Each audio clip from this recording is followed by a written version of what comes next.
Wait. I hear people enjoying themselves, playing music they know their audience wants to hear, and having intelligent, funny things to say. Are you sure this is radio? Everything you want to hear from the voice of Cerritos College. WPMD on the net, where people make a difference. Good afternoon, ladies and gentlemen, and welcome to another edition of the Falcon Spotlight. At this time, I would like my guest to please introduce himself. Paul Gothold, Superintendent, Lynwood Unified School District. Excellent. Now, tell me about your role here at Lynwood.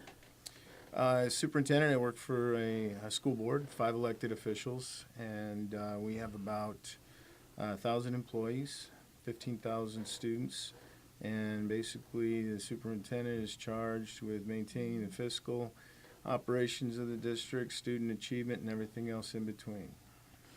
Excellent. And the office that your office is in, where is it located at? Located on Bullis Road at the district office, and primarily we have our district office staff housed there, and it's close by to a couple of our schools, and we have about 19 schools across the city of Lynwood, everything from pre-K or preschool all the way through adult ed, elementary, middle schools, and high schools as well.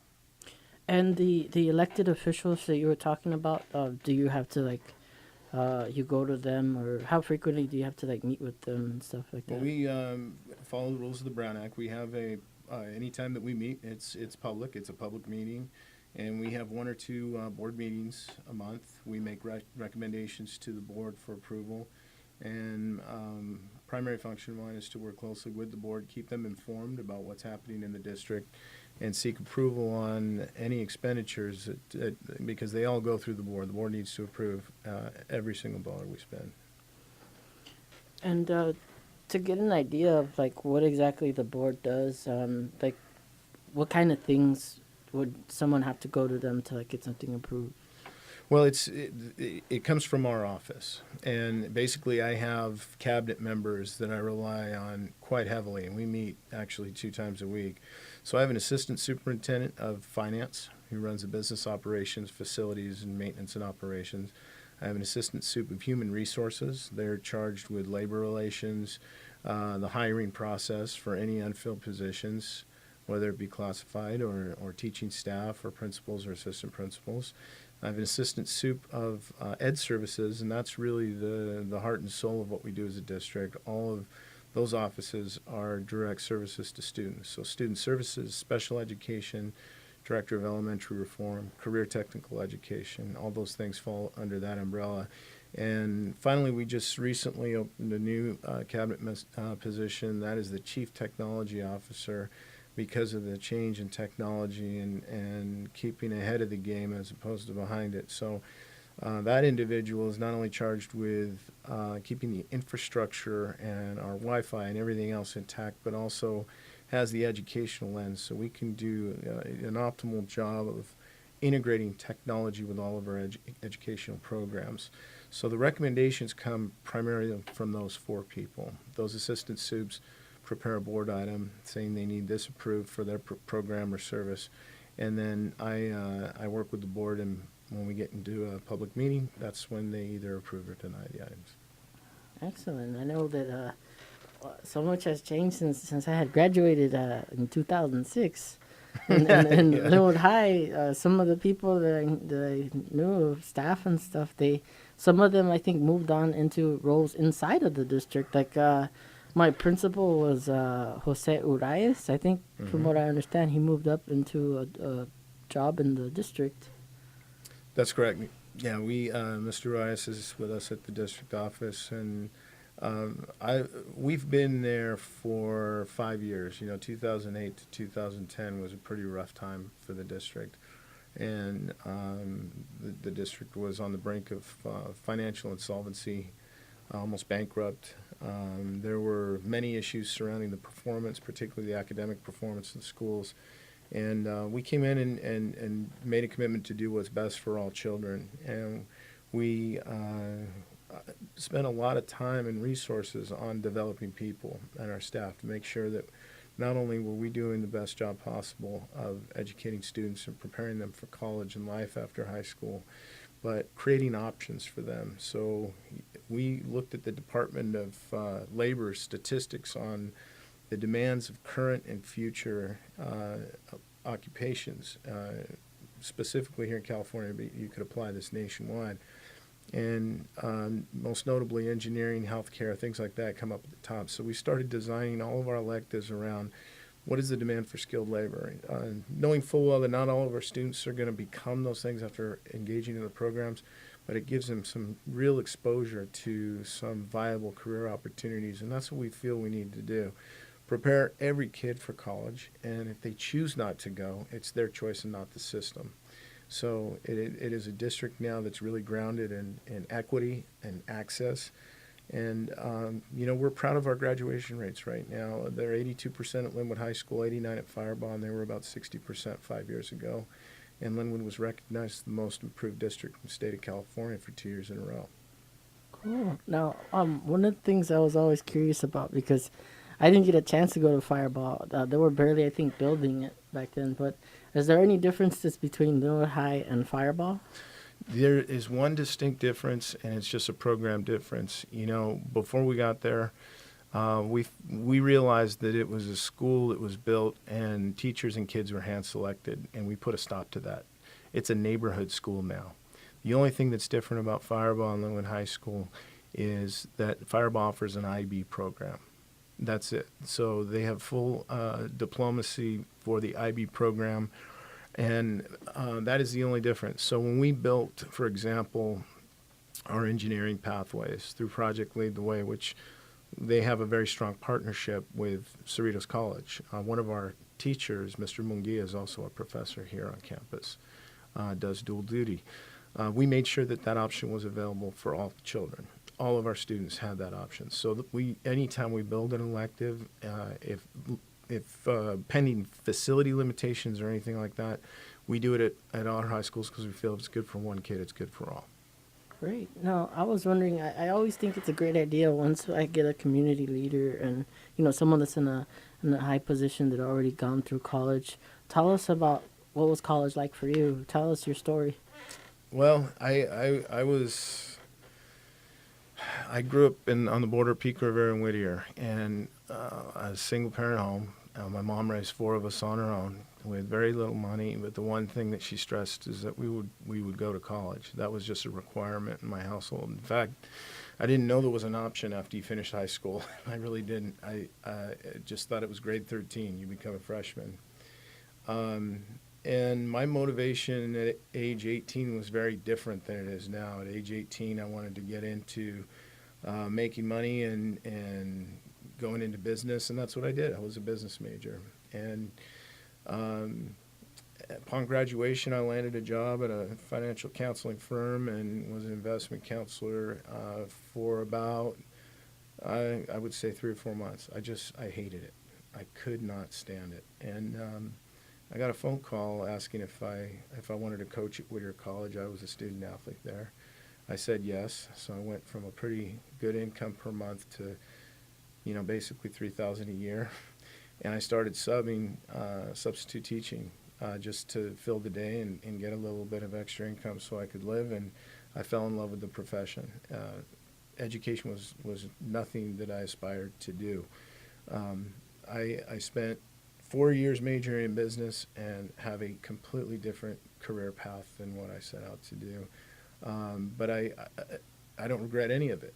The business background has helped me immensely in the profession I'm in now because there is a business aspect to public education. We manage a $150 million budget, and that's a lot of money per year. And I feel fortunate that my mother instilled some really incredible values that I've taken with me, and that college not being an option is the only reason why I'm here. I think if I had decided that it wasn't for me, I probably would not have gone. And so I've taken that same philosophy with me as a teacher.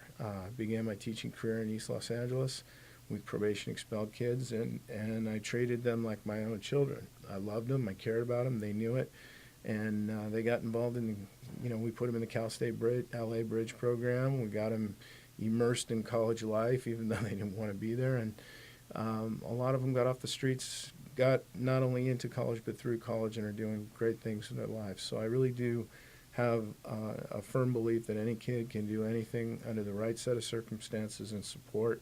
And there's always something out there that you can find that you love to do. And if you can make that a career, I think it's just such a blessing. Excellent. We'll be right back after these public service announcements.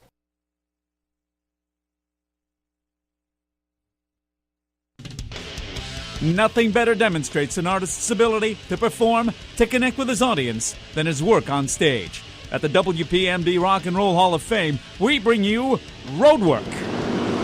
A series of great concerts, start to finish, uninterrupted, from the greatest names in rock and roll.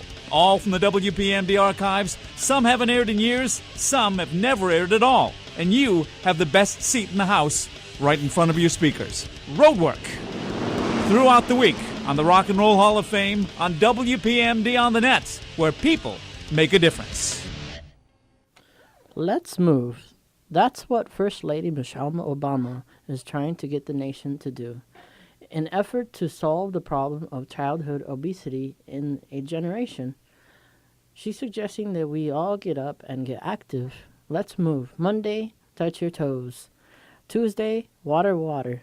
Wednesday, 3 veggies Thursday. Freeze tag Friday.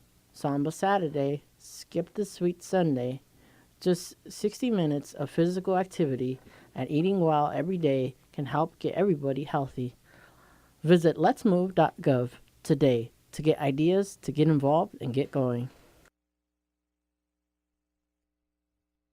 Today, my new dad threw a barbecue. Today, my new son and I threw a barbecue. There were burgers and chicken. I burnt everything. The burgers, the chicken, the salad. They were delicious. They were awful. And then we had watermelon. I'm allergic to watermelon. And then we played catch. I broke Mr. Lewis's window, Mrs. Wakeham's window, Mrs. Wakeham's windshield, and then somehow my hand. My hand! And then my dad even let me drive his car. The hospital's on the right! It was a rough day. It was a great day. You don't have to be perfect to be a perfect parent. Thousands of kids in foster care will take you just as you are. For more information on how you can adopt, visit adoptuskids.org. A public service announcement from the U.S. Department of Health and Human Services, Adopt U.S. Kids, and the Ad Council. And welcome back to the Falcon Spotlight, ladies and gentlemen. I'm your host, Rob GF, and we are here at WPMD Studios, located at Cerritos College, Norwalk, California. And I am back with the Lynwood Superintendent. Now, I was wondering, when you were majoring in business, that took a lot of math too, right? I know that lots of us struggle with mathematics. How did you cope with mathematics? Oh, I don't have a good answer for that. I think that it always helps to have a couple people that you can go to when you struggle with anything. I think that, math aside, you can take any situation. When you have trouble with relationships, you have trouble with science, you need to find a network of people that can support you.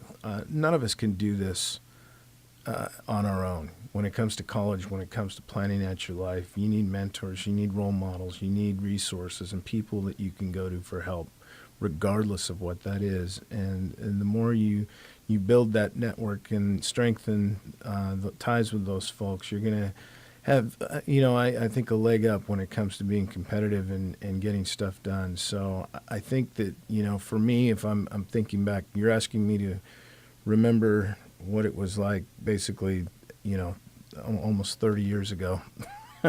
And math, I wouldn't say it came easy to me, but, I do remember seeking help for math. And once I found someone I really connected with, that knew more than I did, I just didn't hesitate to ask for help. And, I think you could use that example for anything.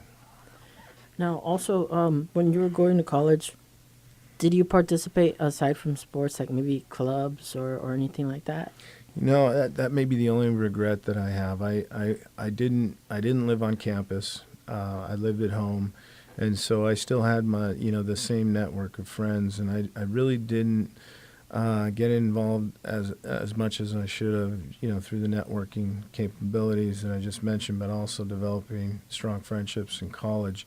I lived probably a 10-minute drive from the college. I went to class, I studied, I went to practice, and then I went to work. And so I did not have that college life experiences that others do, and I really encourage it because, for just from what I've seen in a lot of my former teammates and colleagues and former students, your connection with the school doesn't just happen through your major. It happens through experiences you have with other people and other opportunities. And so I think that I kind of missed out on that. I wish I had done more when it comes to the active college life, because I saw so many people benefit from those experiences.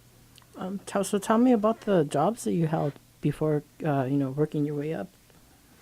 Well, I began as a teacher, as I mentioned, as a substitute teacher, and I had a principal that saw something in me that I didn't see in myself, and she asked me could I help other teachers, and I was very new at the business, and so I started working with other teachers, and when I saw the instruction improve over the course of time after planning with them and mentoring and helping, it kind of opened my eyes that education is much bigger than the four walls and the 100 and some kids that I saw every day. And as I mentioned, I began my career in alternative ed. These were kids who were, probation expelled or referred from the traditional schools because they weren't making it. And so I think it was about 5 years I became an assistant principal. And from there I became principal of the same school. And then I tried the comprehensive setting and became principal at LA County High School for the Arts. And from there, I went over to Montebello as an assistant director of the secondary ed and intervention programs, and was appointed as director of secondary shortly thereafter, and had an opportunity to not only work with the 3 comprehensive high schools there and about 12,000 students, but also build a new career tech ed high school that featured 5 academies, and we did that from the ground up. And shortly thereafter, I was recruited to come in as deputy superintendent to Lynwood, and looked at the data and walked around the community and felt at home. And so I made the plunge and came over to Lynwood. And after the former soup left, who recruited me to go there, the board appointed me as superintendent shortly thereafter.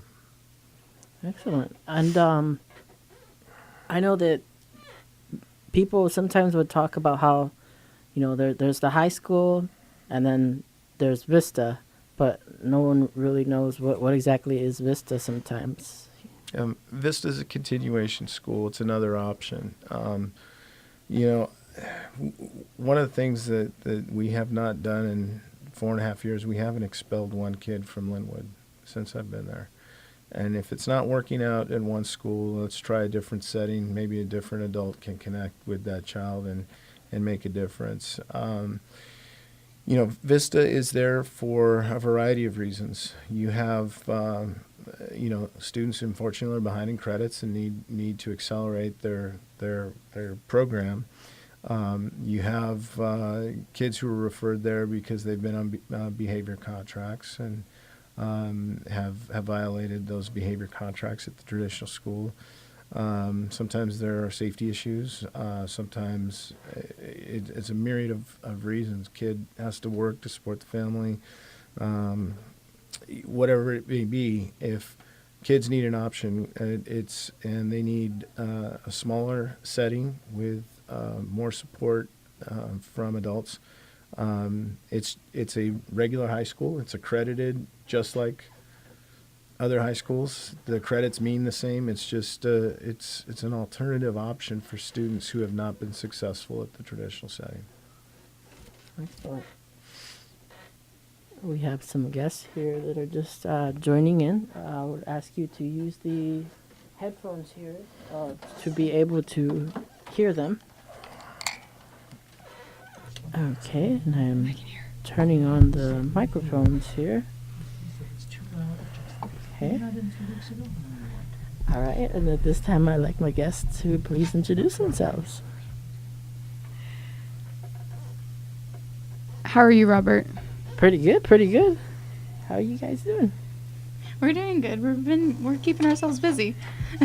Cool. Introduce your names so that our audience knows who you are. So my name's Athena Sanchez, and I'm running for student body vice president. And I'll let my constituent here introduce herself. My name is Hope Garcia, and I'm running for president for student body government. Excellent. Now, are you able to hear us well? Yes, I can hear you just cool. fine. Perfect. If for any reason you need to follow your cord, and the little knob right there should be able to adjust the volume. We are good. Cool. So we're here with our with the City of Lynwood District Superintendent. I know it was. I thought it was a cool idea also to have our student leaders interact with our superintendent here. It's always cool to have a community leader here. If you have anything also that you'd like to just to interact and chat with them as well. Yeah, that was a great idea. Thank you for thinking about that. Superintendent, I'm sorry, I didn't get your name. Gothold. Gothold? Paul Gothold. Oh, nice to meet you. Nice to meet you. I said, Nice to Athena meet you. Sanchez. Cool. Is there any questions that you would like to have for us as running for student body president, vice president? Any advice that you would have for us?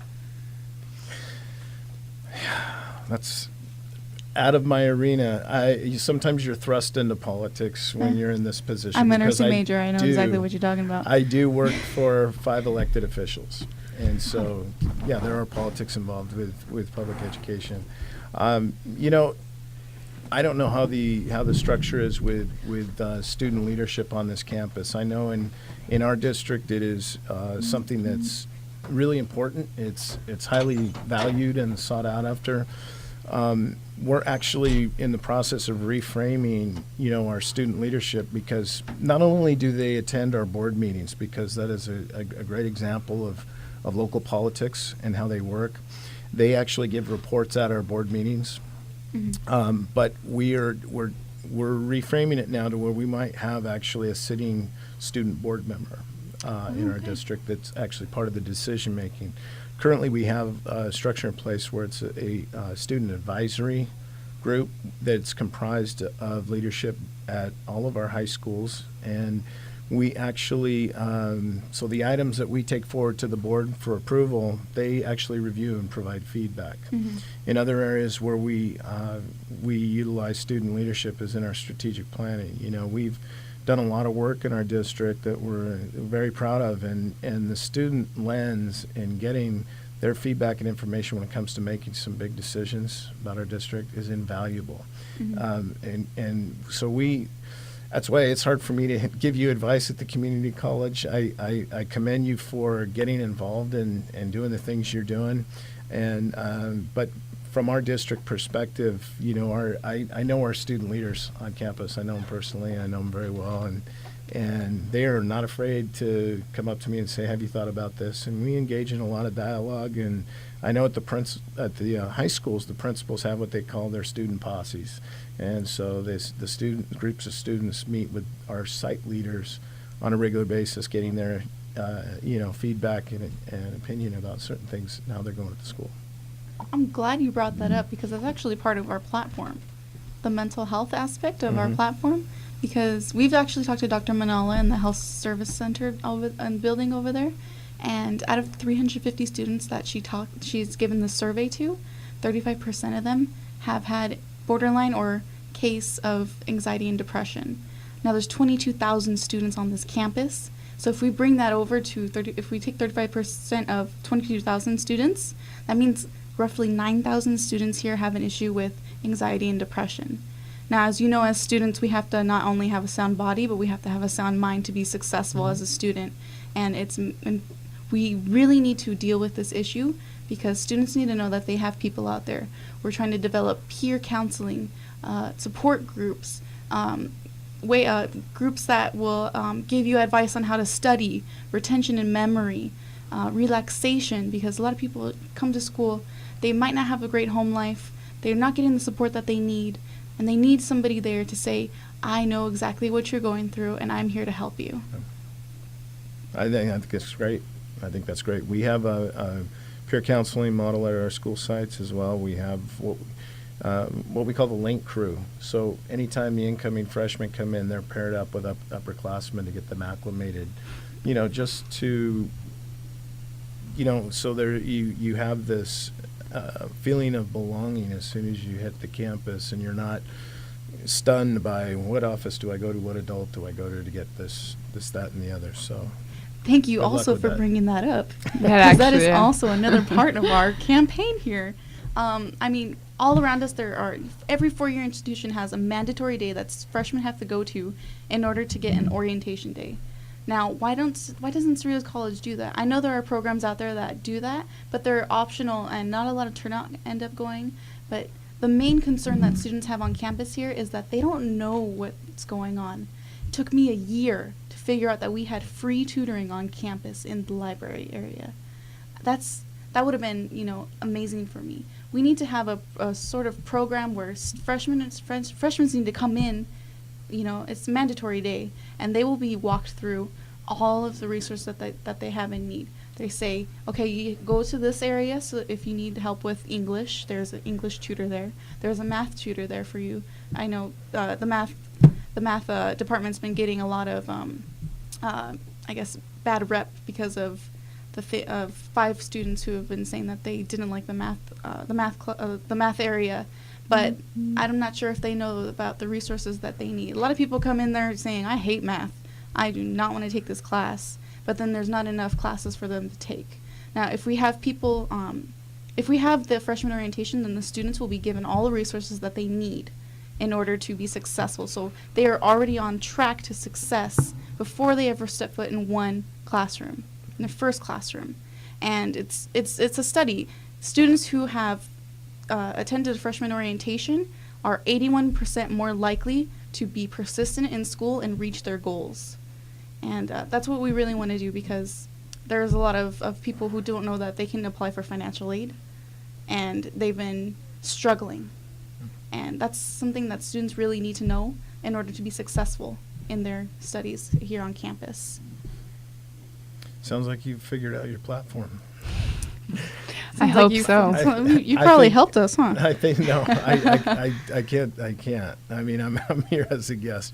I think that with financial aid, in all honesty, I think the onus really is on K-12. I mean, yeah, there is something to be said for the support everywhere, but if we're really going to do an effective job of preparing every child for college and career, one of the things that we have to make almost mandatory is to make sure that our students know what the FAFSA is, they apply, and I think that's something that falls more on K-12 education than it does the community college, because that's something that has to be ingrained in our everyday living so that they know what options are there, they know where the resources are, and see what's up in front of them before they even make that decision to go to college.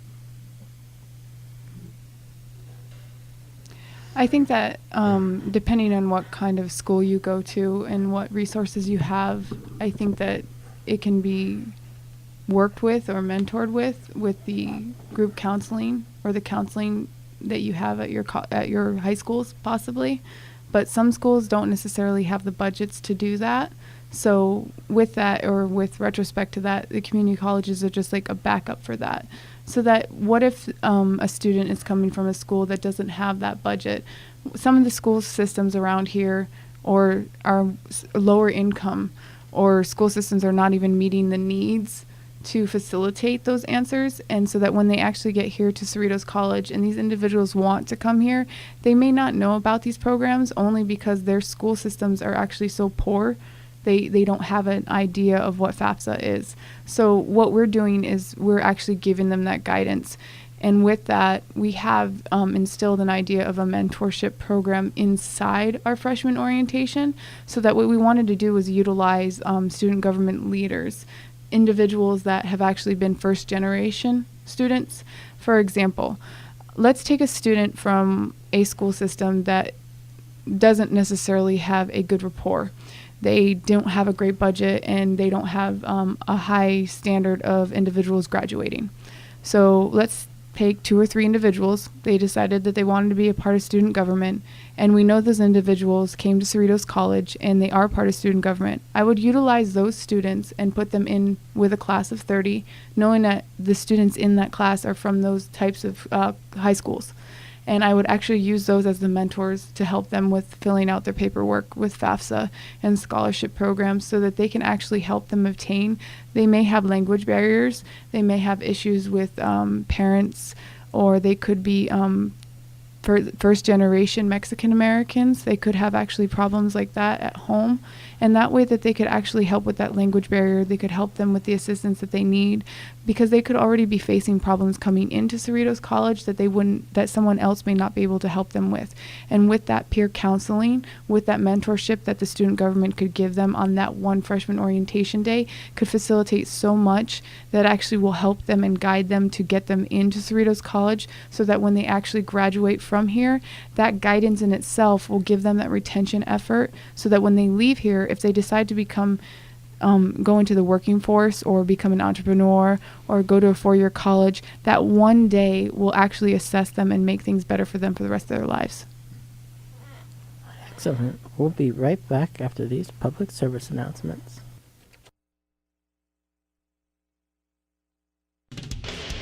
Nothing better demonstrates an artist's ability to perform, to connect with his audience, than his work on stage. At the WPMD Rock and Roll Hall of Fame, we bring you Roadwork. A series of great concerts, start to finish, uninterrupted, from the greatest names in rock and roll. All from the WPMD archives. Some haven't aired in years, some have never aired at all. And you have the best seat in the house, right in front of your speakers. Roadwork. Throughout the week, on the Rock and Roll Hall of Fame, on WPMD on the net, where people make a difference. Did you know that you can save money by upgrading your light bulbs? Instead of 60-watt bulbs, look for energy-saving 800-lumen bulbs. Many newer bulbs give you the same amount of brightness, or lumens, but use less energy. In fact, you could save $50 or more each year simply by switching to 15 traditional light bulbs to energy-saving CFL or LED bulbs. Learn more at energysavers.gov. A message from the U.S. Department of Energy.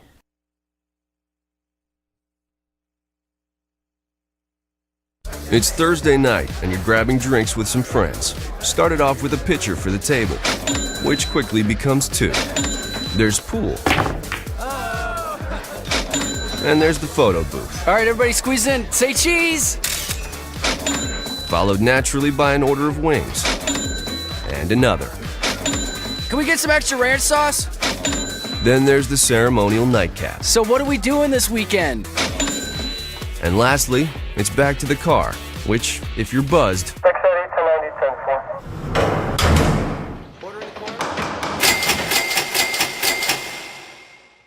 could be the most expensive night of your life. Getting pulled over for buzz driving could cost you around $10,000 in fines, legal fees, and increased insurance rates. Nothing kills a buzz like getting pulled over for buzz driving, because buzz driving is drunk driving. Brought to you by the National Highway Traffic Safety Administration and the Ad Council. And welcome back to the Falcon Spotlight, ladies and gentlemen. I'm your host, Rob GF, here at WPMD Studios, located in Norwalk, California, Cerritos College. And I am back here with my guests. Hey.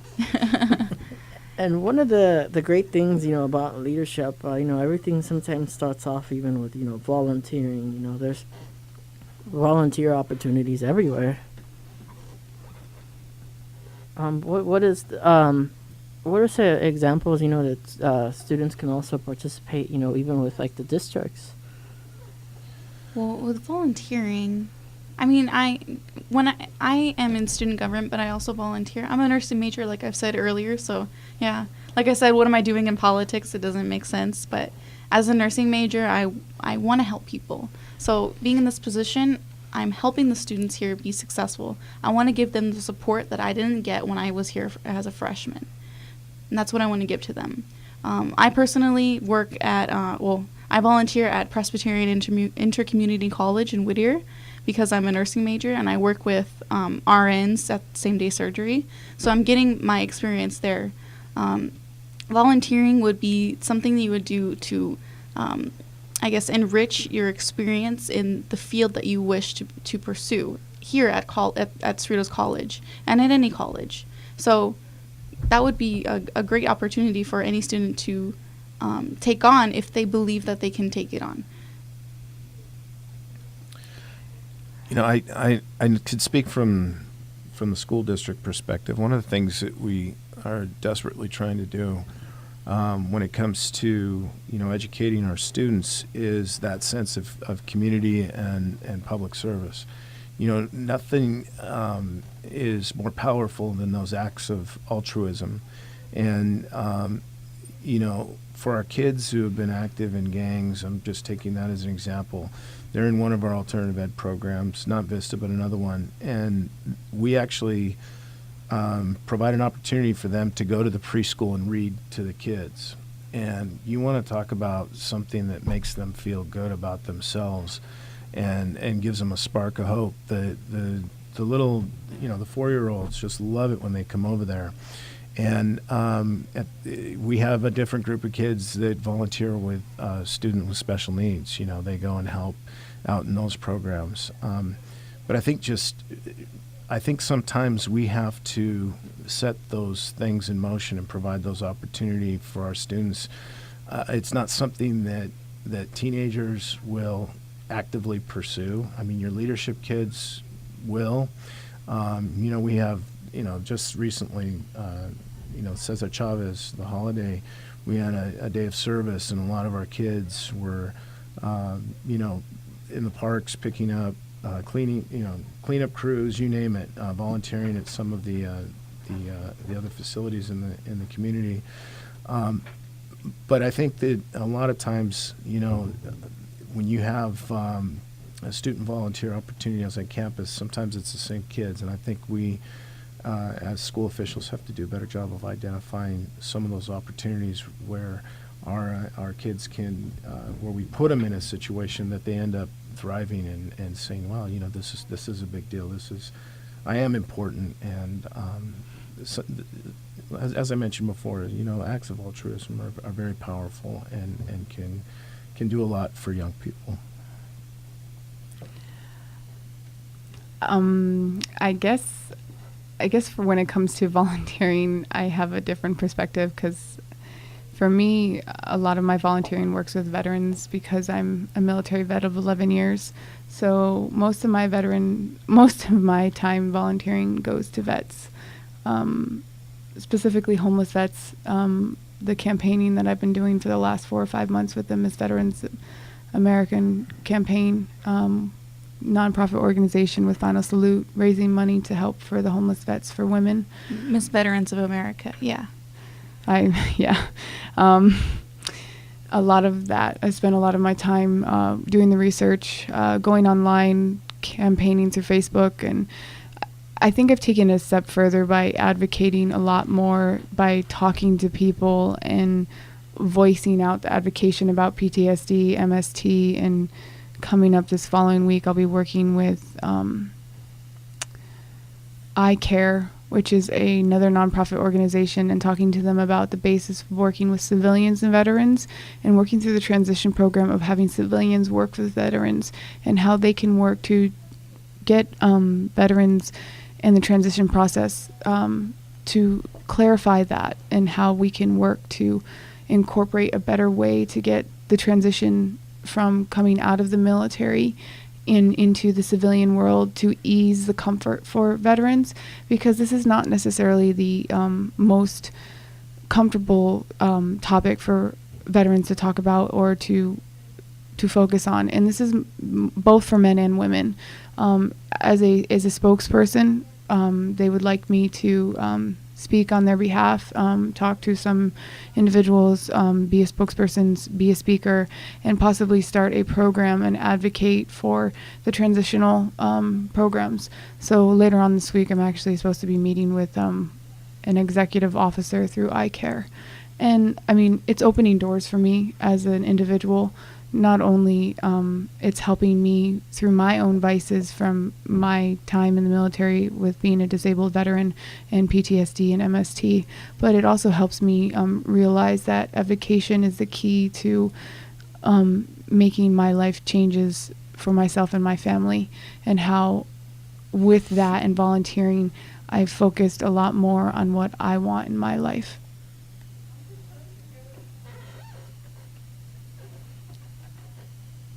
Excellent. And we are down to like our last, I think, 6-7 minutes, but I was wondering, also remind us again about your ballot numbers and all the election info. Okay, so Hope Garcia and Athena Sanchez are running for president and vice president. We are ballot number 1 tomorrow from 9 to 2 and 5 to 8, and Thursday at the same times is when you can go out and vote. And we would really appreciate student input, because we don't want student government, 400 student government, to put their input in, because what really matters is what the students think. We need the students' voice, and they need to choose who they want as their leaders. If at the end of the day, they're investing their time in student leaders, and the student leaders need to be able to voice their opinions as well. We'll be bringing a couple of little munchkins out there. That'll be a surprise. So They're fluffy. very fluffy. And they bark. One's a baby, like a really small little baby, like weeks old. So that'll help with part of our campaign and the therapeutic aspect. So I really hope that students will go out there and make a change for a better year next year. Now, considering that there's only 2 candidates, there won't really be a need for a runoff, right? Correct. 'Cause it's just 51%. Yes. So you will know by Thursday night. Yes, Thursday night. Cool. And for the other office, there might be a chance of 2 different weeks of election, right? Since there's like That's a negative. Trustees only get 1 election. Yes, One they election. do. Oh, okay, no runoffs. It's majority vote that has them win. Okay. Just remember, though, if you are voting for presidential, vice presidential election, you must have a pink sticker. Current sticker, yeah. You can get them at the ID center. They're open from 8 to 4. Excellent. Now, I always ask my guests this question to close off the show as well. What was your goal for this year? Ooh. You know what? I think I'm accomplishing my goal. My goal has been every semester to get straight A's. I did that twice. Yeah, I did that twice. Well, I did that previous semester and the semester before that. And, that's my goal is to get another straight A's. I am a nerd. Thank you very much. As I just got all my prereqs done. So, yeah, those are those classes that I got my straight A's in. But all my prereqs are done. I have put in my nursing applications, and I think my goal is to get accepted. I understand that being in the nursing program, I'm doing the presidential, student body thing is tough, but I am willing to give my time to do that because I know that the students need it. And, it's not going to inhibit me at all, because I know nursing students that juggle 2 jobs and kids and still pass this program. So I don't think it's going to be a problem for me at all. I think I'm already on track with all my goals, and I feel like that's going to go through very well.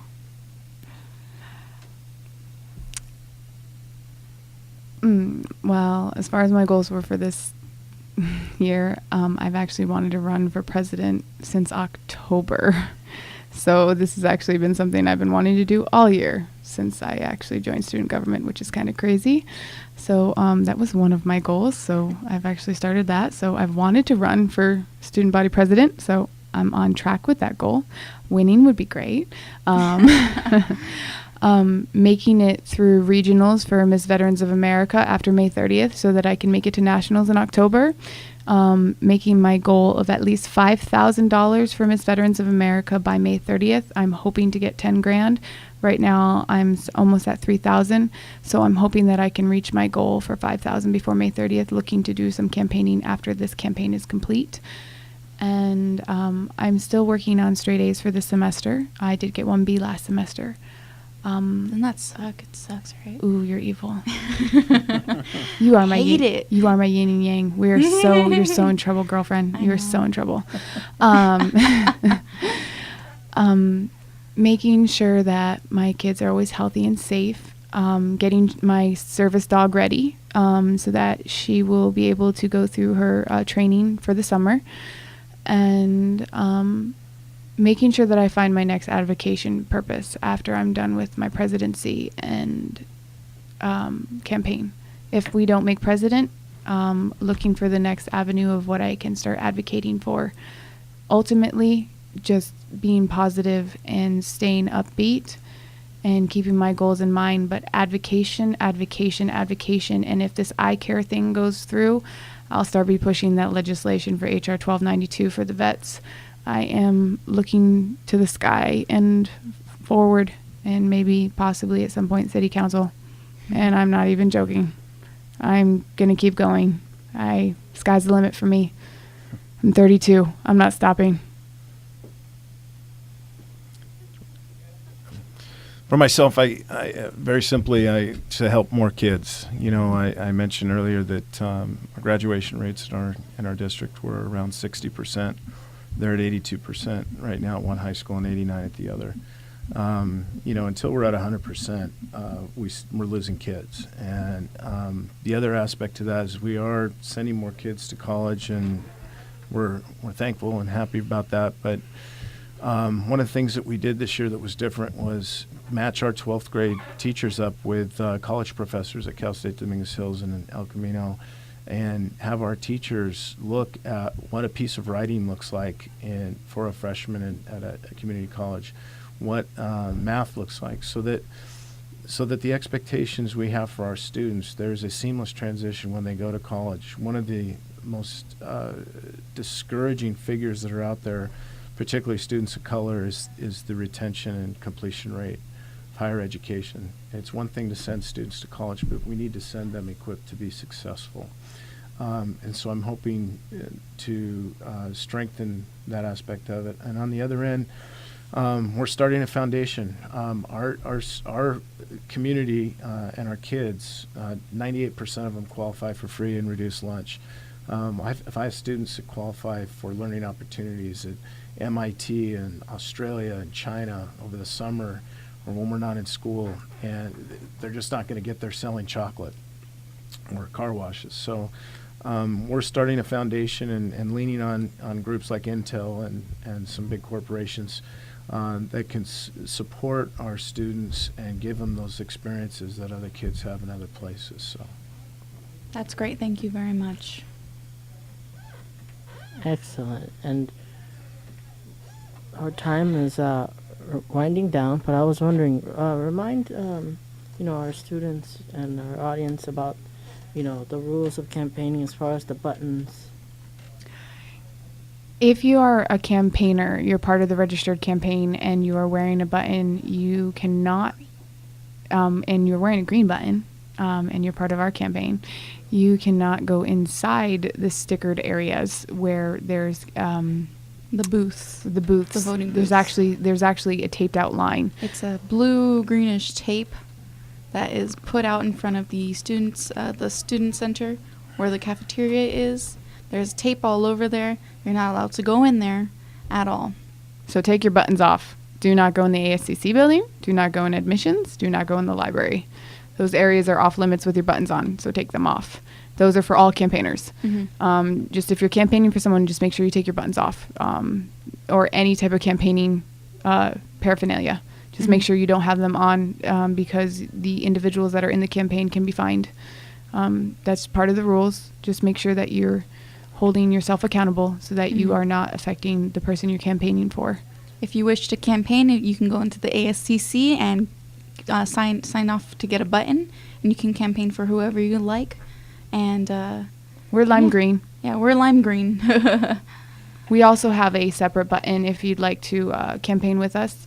We have a separate button that we created, and we're more than welcome to share those buttons with you too. But come out. The more the welcome. Visit our Facebook page that we created to learn more about our platform or ask questions. It's www.facebook.com/Hope and Athena ASCC 2015 elections. It just gives you a little bit more information about the platform itself. That's all just general information. And if you have questions about it, we're more than welcome to answer them on that page. We value your opinions. We'd like to know how you guys feel, and meet with us. We'll be out and about for the next 2 days. We'll be here till late tonight. And if you have any questions, feel free. We're always open to suggestions, and we want you guys to understand that as student leaders, as student body government, and as future leaders for other individuals, that we're here for the students first and foremost, and that we're here to fight to make sure that you guys have a better success rate for yourself as an individual, and that we foremost want to make sure that everything goes well for you, and that no matter what, the students are first, and that as a president and a vice president, we're your voice.